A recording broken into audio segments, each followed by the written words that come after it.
Here you are at the only place that gives you the breaking news on Saturday. And we do have some pretty cool news out today. Let's take a look here. First of all, from Mario Nawfal, he says that the third largest political group in the European Union nominates Elon for a freedom of speech prize. How about this? So, this is the Patriots Group. That's the name. The third largest political group in the EU, according to Mario Nawfal.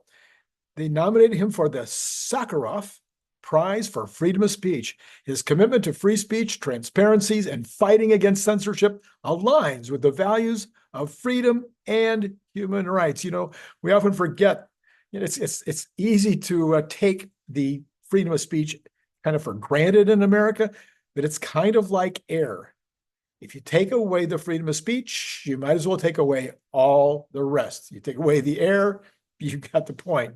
All right, this is from Next Big Future, Brian Wong. He says that top FSD analyst, Frida Dewan, also the global self-driving car and driver assist expert, says that Tesla FSD has gone to another level.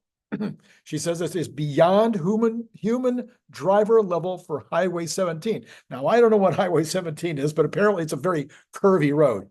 So this is what she says. After months with FSD 12, I've gone past the wow, this is amazing phase. The analyst in me scrutinizes every disengagement and edge case.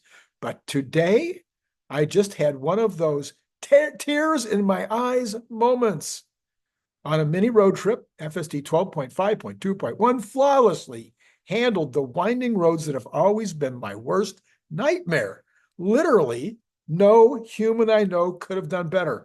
Perfectly centered, smooth turns, ideal speed. For 2 hours, the driver was completely relaxed, finished breakfast, and even the most carsick passenger played on their phone with zero disengagements, perfectly smooth. It passed the coffee cup test. Achieving AGI and self-driving is one of the toughest challenges out there. Elon says it's the hardest thing that humans have ever tried to do. Now, that might be in context of the time. So maybe, building Hoover Dam at the time would have been the hardest thing that humans had ever done. But with 3 trillion miles driven annually and 12 hours per week behind the wheel, it's poised to be one of humanity's greatest unlocks.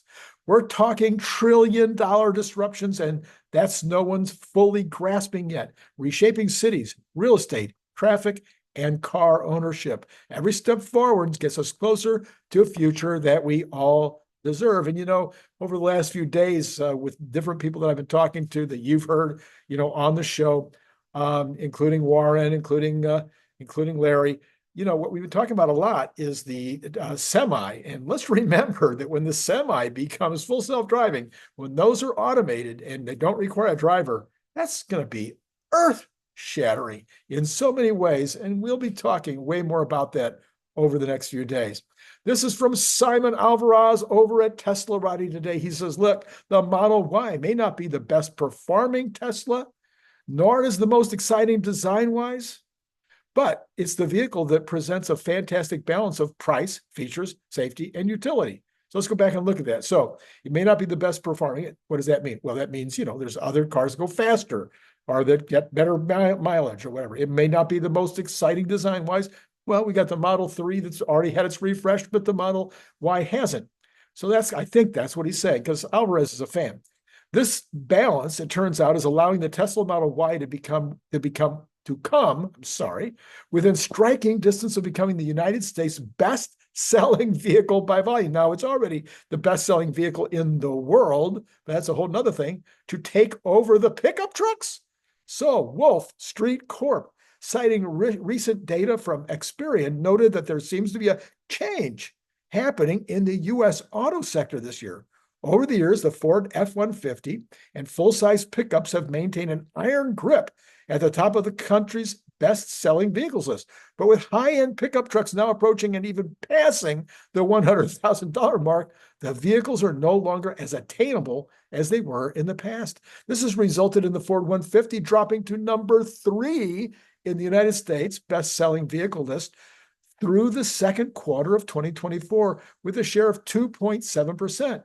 Above the F-150 were two vehicles that still offer a decent amount of utility at significantly lower price, the Tesla Model Y and the Toyota RAV4, both of which attain a share of 2.8% through the end of Q2 2024. The Model Y's 2.8 share of the U.S. auto market is the highest share ever, an increase from 2.6 in the first quarter. With this, the Model Y is now just a hair away from being the best-selling model in the U.S., Wolf Street noted. This would be an immense achievement for the Model Y. Last year, after all, the electric car crossover became the world's best-selling car, as we just mentioned a minute ago. And everybody, all of you knew that already. Amidst the Tesla Model Y's growth in the U.S. auto sector, the market share of battery electric vehicles in the country has grown to a record 9% in the second quarter, up from 8.1% a year ago. We were hoping it would be 17% this year. That was the original prediction, but things kind of stalled. These results, which do not include hybrids and plug-in hybrids, suggest that battery electric cars, like the Model Y, are still eating market share from combustion-powered vehicles, quite unlike the declining EV demand narrative that is prevalent in the mainstream lying media. Oh, did I put lying in there? Oh, yeah. Okay, Sawyer Merritt says, rapper DaBaby. And I got to tell you, I think I've heard his name before, but I can't tell you that I really knew who he is. He has over 35 million monthly listeners, released his new album cover, and it has a Cybertruck on it. This is his most viewed music video ever, with 544 million views on YouTube. Rapper Meek Mill, I don't know who that is, also released a new song last night called Cybertruck. Tesla's Cybertruck is currently the most popular vehicle in the hip-hop culture. Okay, we'll take what we can get. This is Randy Kirk, by the way. Did you know that? Yes, I think you did. And it's time to hit the like button if you forgot. I know you wouldn't forget, but hit it anyway.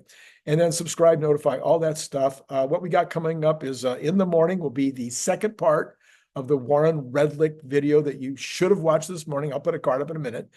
That video, we broke into two parts, and people were saying, Randy, it seemed like that first part just kind of ended abruptly, just when it was getting interesting. Well, if you thought that, well, then the second part will continue that great interest. Very good. Both videos, outstanding. You definitely want to watch both. All right. This is, and then Patreon. Thank you very much. 2 people this week. Join Patreon. Need lots more. 𝐒𝐚𝐿𝐼 letter says, breaking unrealized losses. Now, listen to this. This is a little more complicated than some stuff. Unrealized losses on investment securities for U.S. banks reached $512.9 billion in quarter 2 2024. All right, these are the losses that the banks basically, let's say they give a loan to a large commercial real estate property, and then all of a sudden this commercial real estate property is not worth what it was. They're underwater, okay? It's not worth what it was when they took out the loan, and it's worth less than the loan that's outstanding on it. That becomes an unrealized loss because they haven't foreclosed on the property. They haven't sold it and taken their loss. So it's an unrealized loss. The opposite of this would be what they call mark to value, which would mean that the bank would have to mark it down based on what they think the value of the property is now. Banks don't do that. From time to time, they might put together a sidebar, a note that says we have this much now on our books. So this is 7 times higher, according to 𝐒𝐚𝐿𝐼. This is 7 times higher than at the peak of the 2008 financial crisis. 7 times higher on these unrealized losses. Quarter 2 2024 also marked the 11th consecutive quarter of unrealized losses as interest rates continued to pressure the economy.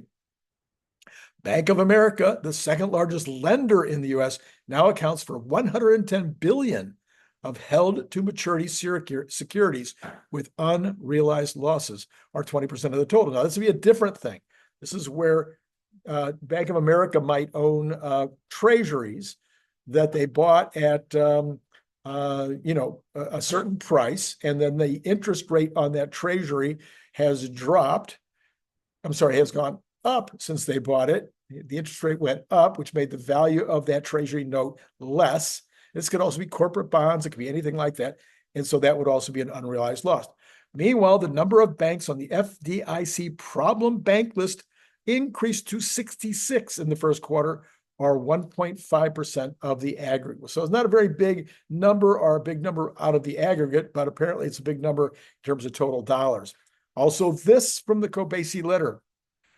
He says this is interesting. So I hate it when somebody starts their something by saying that, because then you're like, oh, that wasn't as interesting. Anyway, the percentage of U.S. yield curves that are inverted is now down from 92% to 67%, marking the sharpest decrease since 2020. So now this is something that we talk about on this channel every single day, and these are the Treasury bill yield curves, where you're expecting the longer the term, the higher the rate. But what we had was the opposite. We had the shorter the term, the higher the rate, which is really bizarre and backwards. It's been like that for 26 months for pretty much the entire list. But now some of those are breaking and flipped, as we've talked about. The 2-year has flipped back solidly. It doesn't look like it's going to go back the other way. So it's solidly flipped back. I haven't looked, but maybe the 3-year has as well. Anyway, so now we're starting to see these flip back, and it says in the past, whenever this percentage rose above 70%, in other words, when more and more of these go back into the right orientation, the U.S. economy fell into recession. So in 2007, this preceded the financial crisis. And while in 2000, it occurred during the dot-com bubble. Meanwhile, the difference between the 10-year and 2-year treasuries, the most followed yield curve, as we know, continues to rise. What? No, that's not true. He's behind on that one. The difference between the 10-year and the 2-year treasury continues to actually be correct now, getting right into balance again. I don't know if he should have said that more clearly. This suggests the business cycle is nearing its end and the economy is likely to weaken. Will history repeat itself this time? Well, you know my position on this. I'm very, very clear. If you haven't heard it recently, I believe that the economy is already in recession. I believe they will decide that it started in the third quarter, probably started at the end of the second quarter, my opinion, but in the third quarter. But just my feeling is that when auto had a couple of difficult months there, that was kind of the last shoe to drop. We're seeing other shoes drop as well since then, like, for instance, the yield curve inversion, reinversion, etc. So that is where I think things are right now. So just let me remind you once again, Warren Redlich in the morning. Warren Redlich was this morning. And so if you liked it this morning and you want to see part 2, come tomorrow.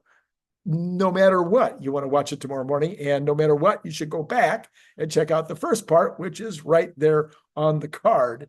And then until tomorrow, which is, during the football season, I saw it happen last week. The video that I put out at the middle of the day did not do well. And the video that I put out in the evening, the regular Sunday night video called Monday Morning, that one didn't do as well as it normally does either. So I don't know what to do about that. So help me out.